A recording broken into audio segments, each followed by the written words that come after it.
श्रीमद् भगवद गीता तृतीय अध्याय कर्मयोग। श्लोक 31। ये में मतमिदं नित्यमनुतिष्ठन्ति मानवा है। श्रद्धावंतों सुयंतो मुच्यन्ते तेति कर्मभिः।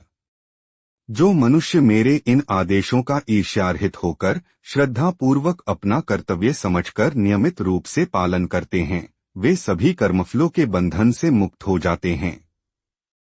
जीवन में उपयोगिता। इस श्लोक से हमें यह शिक्षा मिलती है कि जब हम जीवन में सही मार्ग पर चलकर अपने कर्मों को श्रद्धा और ईमानदारी से करते हैं तो हम मानसिक शांति प्राप्त कर सकते हैं। किसी भी कार्य में ईर्ष्या और द्वेष से बचना चाहिए और उसे श्रद्धा से करना चाहिए ताकि हम अपने कर्मफल के बंधन से मुक्त हो सकें। श्लोक 32। ये त्वेतद्भ्यसूयन्तो नानुतिष्ठन्ति मे मतम्। सर्वज्ञान विमूढ़ांस्तान विद्धि नष्टांचेतसः। जो मनुष्य ईर्ष्यावश इन आदेशों का नियमित रूप से पालन नहीं करते हैं, उन्हें सभी प्रकार के ज्ञान में पूर्ण रूप से भ्रमित और सब ओर से नष्टभ्रष्ट हुआ ही समझना चाहिए। जीवन में उपयोगिता। यह श्लोक हमें यह बताता है कि जब हम दूसरों की सफलता को देखकर ईर्ष्या करते हैं और सही मार्ग पर नहीं चलते तो हम मानसिक उलझन और अज्ञान के शिकार हो जाते हैं। इसीलिए हमें अपनी स्थिति और उद्देश्य को समझकर सही मार्ग पर चलना चाहिए। श्लोक 33। सदृशं चेष्टते स्वस्याः प्रकृतेर्ज्ञानवानपि। प्रकृति यान्ति भूतानि निग्रह की करिष्यति। सभी मनुष्य प्रकृति के गुणों के अधीन होकर ही कार्य करते हैं, यद्यपि तत्वदर्शी ज्ञानी भी प्रकृति के गुणों के अनुसार ही कार्य करता दिखाई देता है, तो फिर इसमें कोई किसी का निराकरण क्या कर सकता है। जीवन में उपयोगिता। यह श्लोक यह सिखाता है कि जीवन में सभी मनुष्य अपनी स्वाभाविक प्रवृत्तियों के अनुसार कार्य करते हैं। ज्ञानी व्यक्ति भी प्रकृति के गुणों से प्रभावित होता है, इसलिए हमें अपनी प्रकृति और स्थिति को समझते हुए कार्य करना चाहिए और खुद को बदलने की कोशिश में तनाव नहीं लेना चाहिए। श्लोक 34। इंद्रियस्येन्द्रियस्यार्थे रागद्वेषौ व्यवस्थितौ तयोर्न वशमागच्छेत्तौ ह्यस्य परिपन्थिनः। सभी इंद्रियां और इंद्रियों के विषयों के प्रति आसक्ति, राग और विरक्ति द्वेष नियमों के अधीन स्थित होती है। मनुष्य को इनके अधीन नहीं होना चाहिए, क्योंकि दोनों ही आत्म साक्षात्कार के पथ में अवरोध उत्पन्न करने वाले हैं। जीवन में उपयोगिता। यह श्लोक हमें यह समझाता है कि राग और द्वेष दोनों ही मानसिक उलझनों का कारण बनते हैं। जब हम अपनी इंद्रियों और इच्छाओं को नियंत्रित करते हैं तो हम मानसिक शांति और आत्म साक्षात्कार की ओर बढ़ते हैं। श्लोक 35। श्रेयान् स्वधर्मो विगुणः परधर्मात् स्वनुष्ठितात्। स्वधर्मे निधनं श्रेयः परधर्मो भयावहः। दूसरों के कर्तव्य धर्म को भली भांति अनुसरण नकल करने की अपेक्षा अपना कर्तव्य पालन स्वधर्म को दोषपूर्ण ढंग से करना भी अधिक कल्याणकारी होता है। दूसरे के कर्तव्य का अनुसरण करने से भय उत्पन्न होता है, अपने कर्तव्य का पालन करते हुए मरना भी श्रेयस्कर होता है। जीवन में उपयोगिता।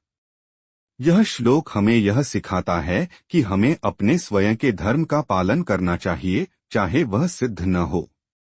दूसरों का अनुसरण करने से भले ही यह आसान लगे, लेकिन अंततः यह हमारे जीवन को डर और अनिश्चितता से भर देता है। स्वधर्म का पालन करना आत्मसंतोष और शांति की ओर मार्गदर्शन करता है। श्लोक 36। अर्जुन उवाच अथ केन प्रयुक्तोऽयं पापं चरति पुरुषः अनिच्छन्नपि वार्ष्णेय बलादिव नियोजितः।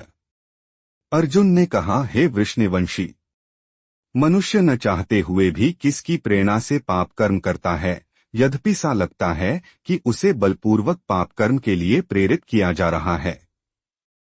जीवन में उपयोगिता। यह श्लोक यह बताता है कि कभी कभी हम अपने अनिच्छा के बावजूद गलत कार्य करते हैं।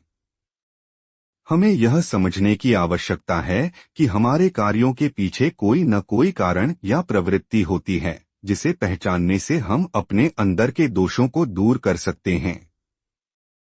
श्लोक 37 श्री भगवानुवाच काम एष क्रोध एष रजोगुण समुद्भवः महाशनो महापापमा विद्धयन में वैरिणम। इसका कारण रजोगुण से उत्पन्न होने वाले काम, विषय वासना और क्रोध बड़े पापी हैं। तू इन्हें ही इस संसार में अग्नि के समान कभी न तृप्त होने वाले महान शत्रु समझ। जीवन में उपयोगिता। यह श्लोक हमें यह चेतावनी देता है कि काम और क्रोध जीवन के सबसे बड़े शत्रु हैं। इन दोनों को नियंत्रित करने से हम जीवन में शांति और संतुलन पा सकते हैं। श्लोक 38 धूमेनाव्रियते वह्निर्यथादर्शो मलेंच यथोल्बेनावृतो गर्भस्तथा तेनेद्मावृतम। जिस प्रकार धुएं से अग्नि और धूल से दर्पण ढक जाता है तथा जिस प्रकार गर्भाशय से गर्भ ढका रहता है, उसी प्रकार कामनाओं से ज्ञान ढका रहता है। जीवन में उपयोगिता। यह श्लोक हमें यह सिखाता है कि जब हमारी इच्छाएं और वासनाएं अत्यधिक हो जाती हैं तो हमारे भीतर का ज्ञान ढक जाता है। इसीलिए हमें अपनी इच्छाओं पर नियंत्रण रखना चाहिए ताकि हम जीवन के सच्चे उद्देश्य को पहचान सकें। श्लोक 39 आवृतं ज्ञान में तेन ज्ञानिनो नित्यवैरिणा कामरूपेण कौन्तेय दुष्पूरेणान लेंच। हे कुंती पुत्र, इस प्रकार शुद्ध चेतन स्वरूप जीवात्मा का ज्ञान कामना रूपी नित्य शत्रु द्वारा ढका रहता है, जो कभी भी तुष्ट न होने वाली अग्नि की तरह जलता रहता है। जीवन में उपयोगिता। यह श्लोक बताता है कि कामनाएं हमारे शुद्ध ज्ञान को ढक देती हैं। हमें इन इच्छाओं पर नियंत्रण पाकर अपने जीवन का सही मार्ग पहचानना चाहिए ताकि हम आत्मज्ञान की ओर बढ़ सकें।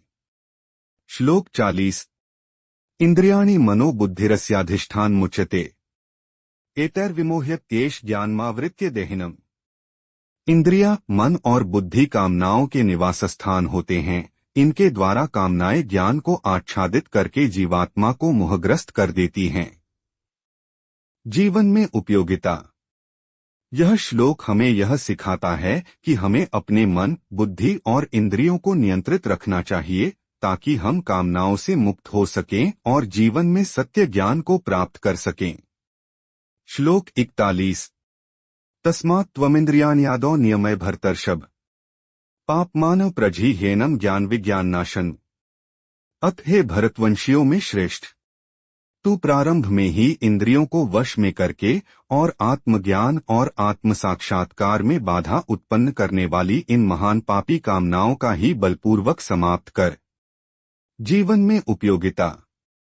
यह श्लोक हमें यह बताता है कि हमें अपनी इंद्रियों को वश में करना चाहिए ताकि हम ज्ञान और आत्मज्ञान की ओर बढ़ सकें। कामनाएं और वासनाएं हमारे आत्म साक्षात्कार में बाधा उत्पन्न करती हैं।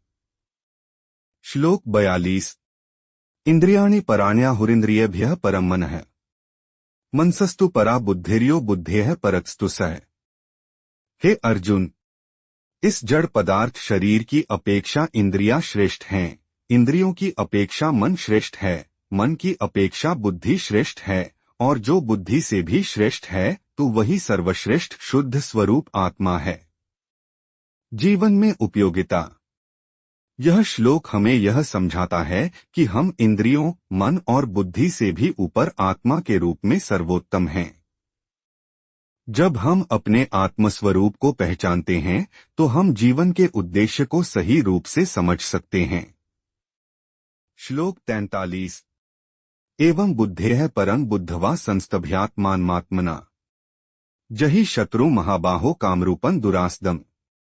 इस प्रकार हे महाबाहु अर्जुन, स्वयं को मन और बुद्धि से श्रेष्ठ आत्मा रूप समझकर बुद्धि के द्वारा मन को स्थिर करके तू कामनाओं रूपी दुर्जय शत्रुओं को मार। जीवन में उपयोगिता। यह श्लोक हमें यह सिखाता है कि हमें अपनी बुद्धि और आत्मा की शक्ति को पहचानना चाहिए।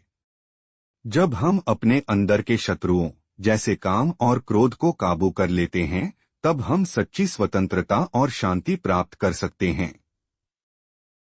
ओम नमो भगवते वासुदेवाय।